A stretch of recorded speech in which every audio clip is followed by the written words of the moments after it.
حضرت داؤد علیہ السلام کی قوم کے 70,000 افراد سمندر کنارے ایلا نامی بستی میں رہا کرتے تھے۔ ان لوگوں کو اللہ نے ہزاروں نعمتوں سے نوازا تھا، لیکن جب راحت و سکون آیا تو یہ اللہ کی عبادت سے محروم ہو گئے اور اللہ کی مخلوقات پہ ظلم کرنے لگے۔ تو یوں اللہ نے ان کو خبردار کیا کہ ہفتے میں ایک دن، ہفتہ کے دن شکار نہ کیا کرو۔ اتوار سے لے کے جمعہ تک جتنا شکار پکڑنا ہے پکڑ لو، لیکن ایک دن اللہ کی عبادت اور مخلوقات پہ امن کے لیے رکھ دو۔ یوں اللہ نے ان کا امتحان لینا شروع کر دیا۔ وہ اتوار سے لے کے جمعے تک سمندر میں مچھلیاں پکڑنے لگتے تو مچھلیاں زیادہ مقدار میں ہاتھ نہ آتی، اور ہفتے کے دن سمندر کو دیکھتے تو ان کو بڑی بڑی مچھلیاں نظر آنے لگتی۔ ان لوگوں میں سے ایک شخص کو شیطان نے ورگلایا کہ پریشان کیوں ہوتے ہو، میری ترکیب پہ عمل کرو، تم شکار سے کبھی محروم نہیں رہو گے۔ تو بس شیطان کے کہنے پر اس شخص نے ہفتے کے دن کانٹا لگا کے ڈوری کو سمندر میں ڈال دیا تاکہ مچھلی پھنسے، اور شیطان نے کہا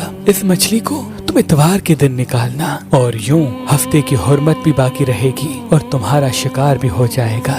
بس شیطان کی بتائی ہوئی ترکیب پہ ہفتے کے دن مچھلی پھنسی رہی اور وہ اتوار کے دن نکالتا اور خوشی سے کھاتا۔ جب آس پاس کے لوگوں نے پوچھا تو ان کو بھی یہ ترکیب بتانے لگا، اور یوں اس قوم کے کچھ لوگ ہفتے کے دن مچھلی پکڑنے کے لیے جال پھینکتے اور اتوار کے دن نکالتے، اور کچھ نے تو اس سمندر میں سے نالیاں بنا کے چھوٹے چھوٹے تالاب بنا دیے، کھڈے بنا دیے، تاکہ ہفتے کے دن جیسے ہی مچھلیاں یہاں سے گزریں تو ان تالاب میں پھنس جائیں اور ہم اتوار کو ان مچھلیوں کو نکال کے پکا کے کھائیں گے۔ اس گاؤں میں کچھ اللہ کے خاص بندے بھی موجود تھے جو کہنے لگے، اے لوگو، اللہ نے ہفتے کے دن شکار کرنے سے منع کی ہے۔ یہ جو تم جال پھینکتے ہو یا چھوٹے چھوٹے تالاب بناتے ہو، ان میں ہفتے کے دن اگر مچھلی پھنستی ہے تو یہ شکار ہفتے کے دن کا ہوگا۔ اللہ کے عذاب سے ڈرو، اللہ کی نافرمانی نہ کرو۔ وہ لوگ ان لوگوں کا مذاق اڑانے لگے کہ ہماری جو مرضی ہوگی ہم وہ کریں گے۔ اب ان بستی میں 3 گروہ بن گئے۔ ایک ان 70,000 میں وہ لوگ تھے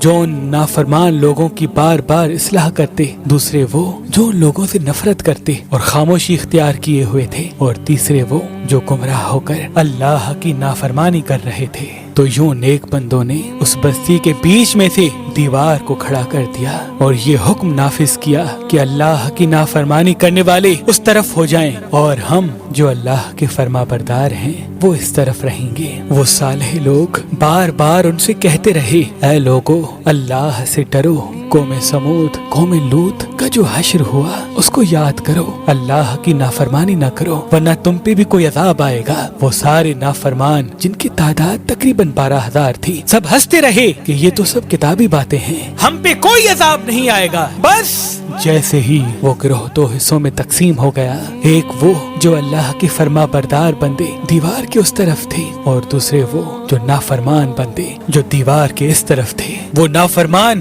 پوری رات ہنستے رہے، مذاق اڑاتے رہے، اور وہ اللہ کے خاص بندے دیوار کے اس طرف اللہ سے معافی مانگنے لگے۔ بس جیسے ہی صبح ہوئی، وہ نیک صالح انسان اٹھے، انہوں نے محسوس کیا کہ دیوار کے اس طرف سے کسی انسان کی آواز نہیں آ رہی۔ جیسے ہی دیوار کی اس طرف چڑھ کے دیکھنے لگے کہ سارے کے سارے وہ لوگ بندر کی شکل میں تبدیل ہو چکے تھے اور بندروں کی حرکت کو انجام دے رہے تھے۔ وہ جو صالح لوگ دیوار سے ان بندروں کو دیکھنے لگے، ان صالح لوگوں میں سے جو ان کے رشتہ دار تھے، انہوں نے ان بندروں کے کپڑوں سے اپنے اپنے رشتہ داروں کو پہچانا اور چیخ کے رونے لگے، اللہ سے معافی مانگنے لگے۔ لیکن اللہ کا عذاب جب آتا ہے تو وہ ہو کے رہتا ہے۔ وہ 12,000 لوگ جو بندر بن چکے تھے کچھ بھی کھا پی نہیں سک رہے تھے، اور یوں 3 دن بعد وہ اس عذاب میں آ کر فنار ہو گئے۔ بے شک اللہ ان بندوں کو پسند نہیں کرتا جو اللہ کی نافرمانی کرتے ہیں۔ اے اللہ، ہم سب کو اپنا فرما بردار بندہ بنا، ہم کو ویسا بنا جیسا تو ہمیں